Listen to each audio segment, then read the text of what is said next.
అస్సలాము అలైకుం వరహమతుల్లాహి వబర్కాతు.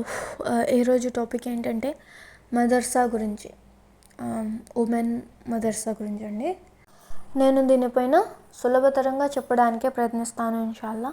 చూడండి, ఒక అమ్మాయి మదర్సాలో చేరాలనుకుంది అనుకుందాం. ఏం చేయాలి? ఏ మదర్సాకి అయితే వెళ్ళాలనుకుంటారో ఆ మదర్సాకి వెళ్ళి మీరు జాయిన్ అయిపోవాలి.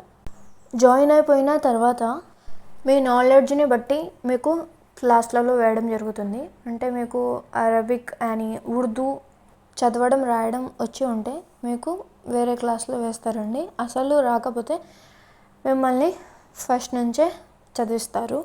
అక్కడ అన్నీ టైం ప్రకారంగా జరుగుతాయి, క్లాస్లో జరుగుతాయి. తర్వాత హోంవర్క్ వగైరా ఇస్తారు. ఎలా అయితే ఇక్కడ స్కూళ్ళల్లో జరుగుతాయో అది కూడా అక్కడ కూడా అంతే. తర్వాత నమాజ్లో చదువుకోవాలి. నమాజ్ చదివిన తర్వాత భోజనం పెడతారు. తర్వాత మధ్యాహ్నం పూట కొంచెం సేపు రెస్ట్ తీసుకుంటారు, నిద్రపోతారు. తర్వాత 3:30 అలా నిద్రలేసి మళ్ళీ క్లాస్ ఉంటుంది. ఫ్రైడే ఒక్కరోజు క్లాసులు ఉండవు, సెలవు ఆ రోజు. మరియు గురువారం మధ్యాహ్నం నుంచి తాలీం అనేది ఉంటుందండి. అంటే క్లాస్ ఉండదు అప్పుడు. అంటే తాలీం అంటే ఇదే బయాన్లు చేస్తారు కదా, అల్లా గురించి హదీస్లు ఇవన్నీ చెప్తుంటారు. తర్వాత నైట్ టైంలో 10 నుంచి 11 వరకు తాలీం జరుగుతుంది. హదీస్లు అవి చదువుతుంటారు, వింటుంటారు. 11 గంటలకి నిద్రపోవాలి. తర్వాత ఉదయం 4 గంటలకి తహజ్జుద్ నమాజ్ చేయాలి. తర్వాత మళ్ళా చదువుకోవాలి.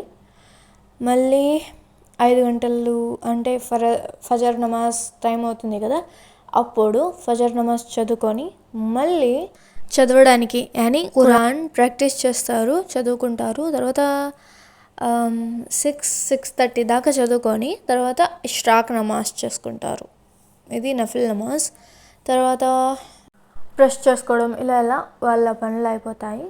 తర్వాత కొంచెం సేపటి తర్వాత బ్రేక్ఫాస్ట్ ఉంటుంది. బ్రేక్ఫాస్ట్ తిన్న తర్వాత చాష్ నమాజ్ చదువుకోవాలి.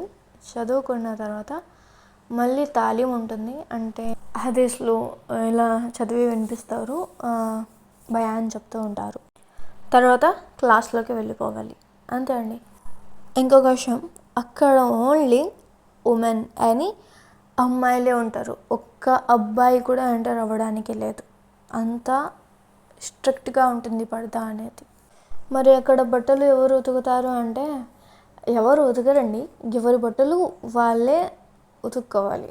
ఎవరికైనా ఆరోగ్యం బాగాలేదు, ఉతుక్కోలేకపోయారు అంటే ఫ్రెండ్స్ ఉంటారు కదా, వాళ్ళు ఉతికిస్తుంటారు అంతే. అక్కడ మొబైల్ ఉంటాయా యూజ్ చేయడానికి అంటే ఉండవు. అలాంటి వస్తువులే ఉండవు అక్కడ. మరి ఎలాగా అమ్మా నాన్నలతో మాట్లాడాలి అంటే అక్కడ ఉంటారు కదా, ఆ మేడంతో చెప్తే వాళ్ళు ఇంటికి కాల్ చేస్తారు. అంటే మీకు ఏమైనా బాగాలేకపోతే మిమ్మల్ని తీసుకోవడానికి మీ అమ్మా నాన్నలు రావాలనుకుంటేనే, ఫోన్ చేసి మాట్లాడడం కూడా లేదు.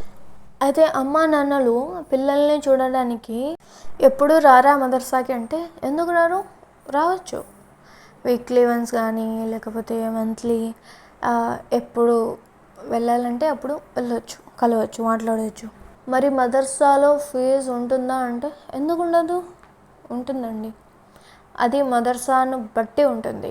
ఒక్కొక్క నెలకి 3,000, 4,000, 5,000 కూడా ఉంటుంది. సో ఇవాళకైతే ఇంతేనండి. మీకు ఏమైనా డౌట్స్ ఉంటే కామెంట్స్ రూపంలో తెలియజేయవచ్చు. ఓకే, ఈ వీడియో కనుక మీకు నచ్చినట్లయితే please like and share and subscribe చేసుకోవడం అస్సలు మర్చిపోకండి. అస్సలాము అలైకుం వరహమతుల్లాహి వబర్కాతుహ్.